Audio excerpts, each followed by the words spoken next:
जिसके साथ पूरी उम्र साथ निभाने की, हर सुख दुख में साथ रहने की कस्में खाई थी, वही इंसान जान का दुश्मन बन गया।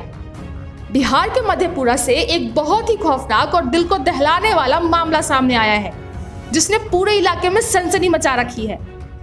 मधेपुरा में एक पति ने अपनी ही पत्नी और बेटी के सिर को काटकर उनकी हत्या कर दी। इतना ही नहीं, पत्नी का कटा सिर लेकर आरोपी अपने ससुराल तक पहुंच गया और घर से मात्र 200 मीटर की दूरी पर एक पुलिया पर रखकर फरार हो गया। साथ ही कटे सिर के नीचे उसने एक पर्ची भी रखी थी, जिसमें आपत्तिजनक बातें लिख रखी थी। वहीं बताया जा रहा है कि पत्नी के अवैध संबंध के शक में आरोपी पति ने इस वारदात को अंजाम दिया है। सिर्फ इतना ही नहीं, पत्नी के साथ साथ आरोपी अपनी बेटी का सर भी धड़ से अलग करके घर के टेबल पर रख दिया था।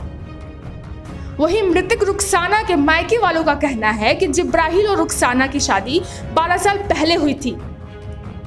शादी के बाद 3 बच्चे भी हुए। 2 बेटे अपने चाचा के यहाँ रहकर पढ़ाई करते थे, वही मासूम बेटी घर में रहती थी।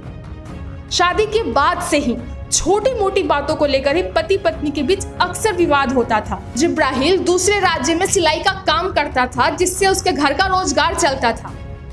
इस बीच वह कभी कभी घर भी आया करता था, लेकिन पिछले साल जब वह घर आया तो बाहर गया ही नहीं। वहीं स्थानीय लोगों का कहना है कि जिब्राहिल अपनी पत्नी पर अवैध संबंध का शक करता था। इस बात को लेकर वह अक्सर उससे विवाद करता था। आशंका है कि शुक्रवार की रात को दोनों के बीच में विवाद हुआ होगा, जिसके बाद उसने अपनी पत्नी की निर्मम हत्या कर दी। साथ ही रुखसाना के पिता का कहना है कि उसका दामाद बदमाश किस्म का था। वह लगातार उसकी बेटी को प्रताड़ित करता रहता था।